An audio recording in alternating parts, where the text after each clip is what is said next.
Hey, what's up everyone? So in this video I kind of want to start off with a little bit about how I managed to change my behavior over the last few years with certain aspects such as drug addictions, substances, food, training, lifestyle, all this stuff that's involved this thing that we call discipline. And I found a pretty, or what I reckon, a pretty good way to describe it in a way that I kind of processed it myself when I was just driving to the gym the other day. So I was driving to the gym just yesterday, and it was raining, and I just finished work at 5:30 p.m. And I was eager to get there. And through the whole time that I've been training at this gym, I've followed the exact same route when I'm driving there, and nothing changes. I just have this routine where I drive the same roads, the same pathways. I basically get the same car park as well when I get there, and nothing has changed since I've gone there. I've become in what I call like robot mode. But yesterday I was driving there, and I was rushing, and I just wanted to get there because I'd finished work, and I almost got to the destination before there was a sign that said residents only. So I couldn't drive down the regular path, and this was frustrating because I was on a rush. So I had to find another pathway to get to my destination. So at the roundabout I had to turn right. I had to go down another road. I had to turn left. I had no idea where I was going. I knew where the gym was, but I had no idea what the pathway that I was taking was. I found the road to go down there, and it said that you can't turn left, so I couldn't go onto the road, and then I got even more frustrated. So then I had to find another way again. I had to keep going straight. I had to go left again, and then I had to turn and left again, and then finally I managed to get to the gym. When I got there, I felt good because I got to my destination. Well, I forgot about the frustration aspect part of it at least. But then I kind of like clicked, and I realized that I've just learned another way to get to the same destination, so that next time if there is this detour in the same place again, I know exactly where to go, and this time there's going to be less frustration because it's not unfamiliar anymore, because I've done that now. I've gone through the hard part of finding this new pathway, and now I have this implanted in my head. I've got another way to do the same thing in case there is a roadblock. So the way that I relate this a lot to change is hard. It's really hard, and it takes a lot of time, and it's never ending. And the way that I relate this to drugs and alcohol, and even just discipline with training and everything like this, is that it's hard. You have to develop new pathways in your brain to figure out how to do things, to get outside of robot mode. We kind of get stuck in the same routine, just like I did with the gym. I followed the same the same pathway and everything to get there, and we kind of get stuck in this in life as well. And whenever we hit some kind of roadblock, we hit it, and then we're I don't know where to go now, but I know how to go back home to my comfort zone because I just drove here. And that's what we tend to do. We want to do something, we want to change something in our life, and we hit this roadblock, and then we just go back home because it's easy, because we know it, and it's familiar, and it's easy. And it's just like human nature. We don't want to do things that are necessarily hard because it causes pain to us. We want pleasure, we don't want pain. And we're continuously doing this. We're going away from pain, and we're going towards pleasure, whatever this is. For example, relating this to training, the pain is having to drive to the gym after a hard day's work, but the pleasure is the feeling that we get from the gym. And whatever one outweighs the other one is the one that we're going to direct ourselves towards. So if the pleasure of the gym outweighs the pain of going there, then it makes life a lot more easier to follow that pleasure part. Whereas if the pain of going there outweighs the pleasure of what we're going to feel from the gym, then we're probably not going to put ourselves through that pain, and we're going to stay at home and stay within our comfort zone. So whenever we are trying to learn something new, or like whenever we're trying to change something that we want to change, it's important to know that there is gonna be a little bit of temporary pain, but there's gonna be long-term pleasure that revolves out of this. So that temporary pain of me trying to find a new route to the gym is now related to a long-term pleasure of knowing that I have another way to get there, just in case there's a detour that happens here again.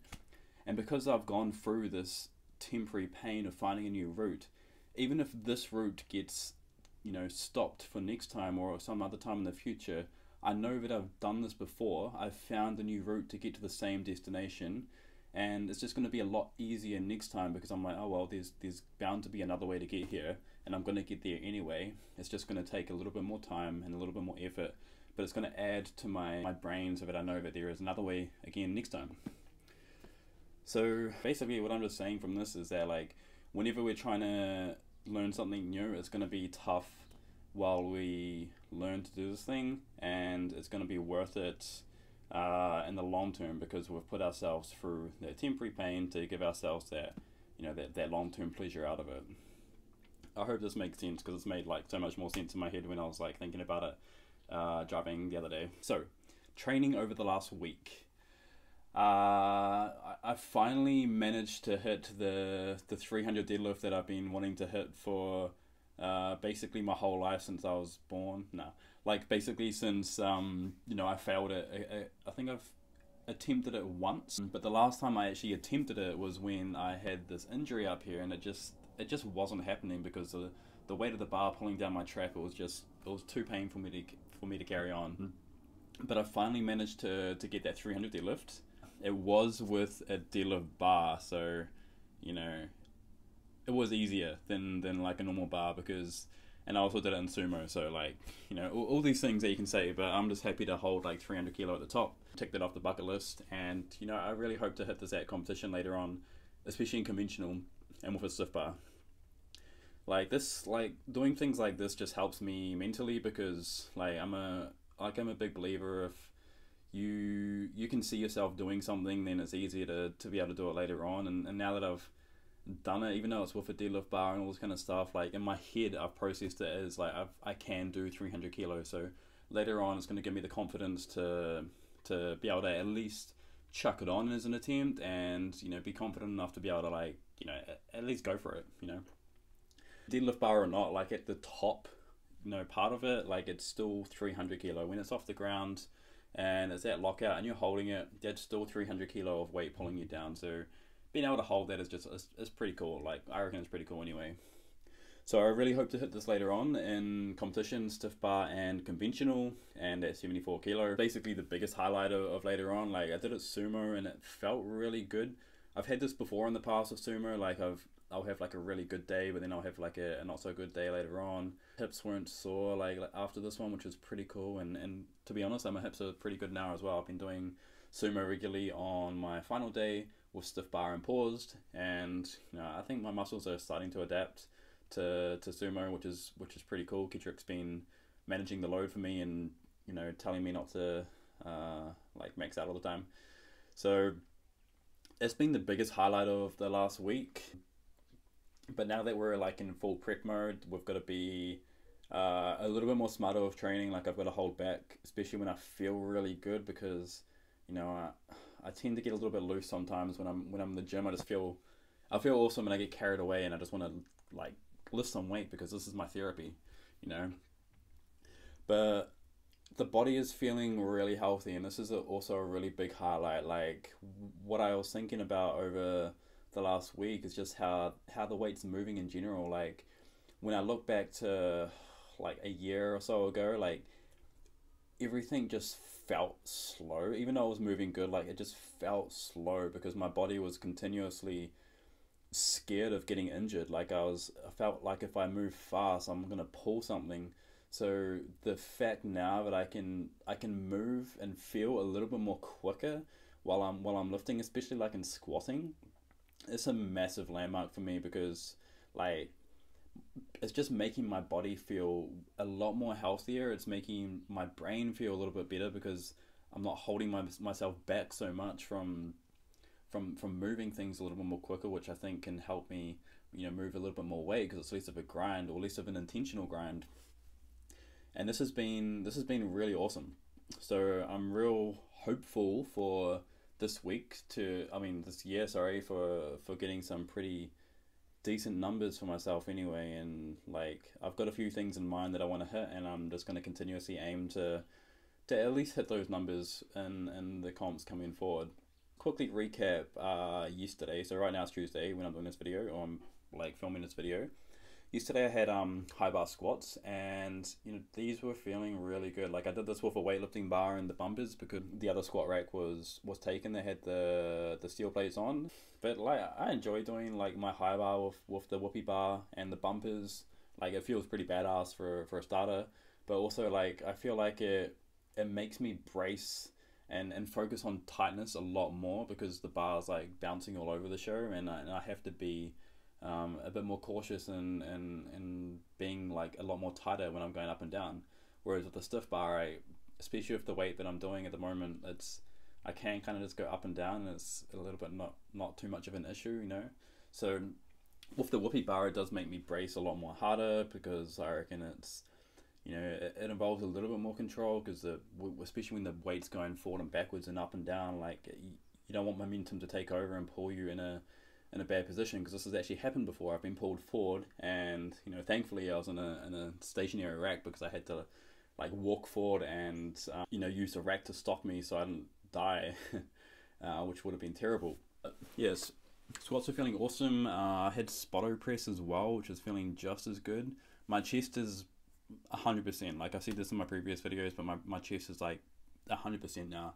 The thing that's holding me back is just, I don't know, a little bit of psychological fear about it, like, cause it's still in my head that I've had an injury there before, and it does scare me a little bit of going too hard too soon again of bench, because bench is one of my favorite ones, and I love pushing weight, but I didn't like the feeling of being injured there because it really hurt the whole time with everything, and it's just never a good feeling to feel like you can't do something that you love. So being cautious with bench, listening to my body a lot with this part, listening to Kedrick with everything, like not maxing out on bench. Like I've learned my lesson with this one. I want to say I've learned my lesson with deadlift because I injured my back a couple of years ago, but I'm just gonna trust the process in this one and just keep going forward. Tomorrow what we have is deadlifts, so we've got a top single, I'm pretty sure, and some deficits again. We did a lot of deficits in the last block, and this really paid off for deadlift progress when we did the max out, despite being injured as well, because of my own wrongdoing. But deficit deadlifts helped a lot last time. I felt like they helped me like develop a lot more leg drive.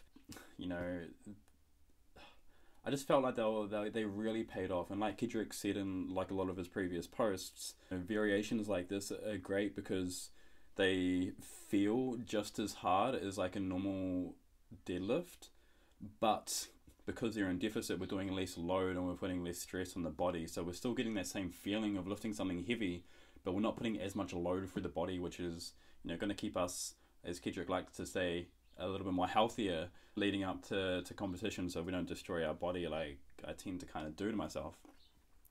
But we've got these tomorrow, which I'm looking forward to, or today actually, which I'm really looking forward to. Just some like accessory lifts and that, and then on the next day we've got tempo squats, which I'm really liking these ones. They're fun because they're super hard, and again, coming to that load thing, that's forcing us to take some load off to what we normally would do, but also the same effort. Like it's hard. Like this is harder than when I did that 280 like a wee while ago. Like this tempo squats are hard, but they're fun, and I'm really looking forward to these ones, as well as bench. I like the fact that we're doing this right now tempo, because like it's helping me feel like I'm giving that effort that I want to be giving, so I get that satisfaction of the gym, but also I'm not putting as much load through the chest, which is making me feel like at least psychologically a little bit more better about challenging myself with bench with that part. So I'm pretty interested to see how that there goes. Then we have the next day, which is front squats. So I've really been liking these ones as well. I'll definitely be filming these ones and putting them on the gram this week. And also overhead press, I'm really enjoying this too. Like I I just feel, I don't know, I feel pretty badass when I'm doing these. Like they're fun, they're hard, and you don't have to do much weight while doing these. So that's another cool thing about these. But we did these in the last block as well, and bench seemed to improve. So you know, I'm definitely trusting these ones here. And the final day is paused sumo deadlift as well. So these are starting to feel pretty good. Like I'm undecided yet about what to do, you know, for the bigger comp later on in the year, if it's whether it be worlds or nationals, if we'll end up pulling sumo or if we just stay with conventional. Like I have no idea at the moment. I want to see how far we can push these pause sumos and, you know, so kind of take things from there, because if these start to feel really good compared to my conventional, then, you know, I will convert to the dark side again and give it another chance, especially this time, because we're kind of doing it with, like, for the right reasons. Like last time we changed to sumo because, you know, my back and that. So this time the change would be because it's stronger, you know. So it's for the right reasons, which is pretty cool. I'm kind of really excited about this actually. If like sumo being built up from the ground up is gonna be stronger than my conventional, because like I've always felt stronger conventional, faster conventional, more consistent in conventional, and yeah, so we'll see what happens there. And yeah, just like pin press as well, which I'll probably chuck up on the gram this week too. So the other thing that I want to talk about is competitions coming up. So we're about 8 weeks away from Auckland's. So I'll be competing in Auckland's as a 74. I will also be, the cool thing about this comp is that my little brother is going to be competing with me. So he's also in the 74 category and he's going to be in the junior. So I'm really hoping that we can both, you know, at least try to take the 74 Open and juniors out. Auckland's anyway, but like we'll see what happens. Like anything can happen, and it's all fun at the end of the day, but it's cool to have something to aim towards. And I'm happy to, like, really happy to be lifting with my little brother as well. It's pretty cool that he's getting into powerlifting now. My sister is also into powerlifting. She lives over in Australia. If you don't follow her, definitely give them a follow on at One Day Strength Coach. Her and her partner are pretty strong. You know, they're pretty awesome to train with as well. Really cool people. I've been over there just recently to Sydney, just before the whole coronavirus thing hit, and you know they were really awesome to train with. So definitely recommend giving them a follow. Last thing that I'm doing now as well is just meal prepping. So about 70, or the last time I weighed I was like 77.5 kilo. Before the last testing I was just over 78, and I cut down to, well, I would have made 74 if we fully went down to it, but I was 75 kilo the day before where I meant to weigh in. So I'm pretty confident that I can cut down from this, but Kedrick's just recommending that we just get down like a little bit lower. We're going to try to get down to about 76.5 before the water cut of the week before the competition. So I've started meal prepping at the moment, so just lots of basic, you know, basic meals ready to go, and just being a little bit more cautious about what I'm putting into my body each day. So yeah, that's basically the recap of everything. I'll try to do another video in like another week or so. It's getting pretty hard at the moment because I'm back at work and like life stuff's all getting back on since lockdown's all over and all that. So I'm gonna try and make these when I can, and yeah, I'll catch you all guys next time, and keep up with the gram to see what's happening.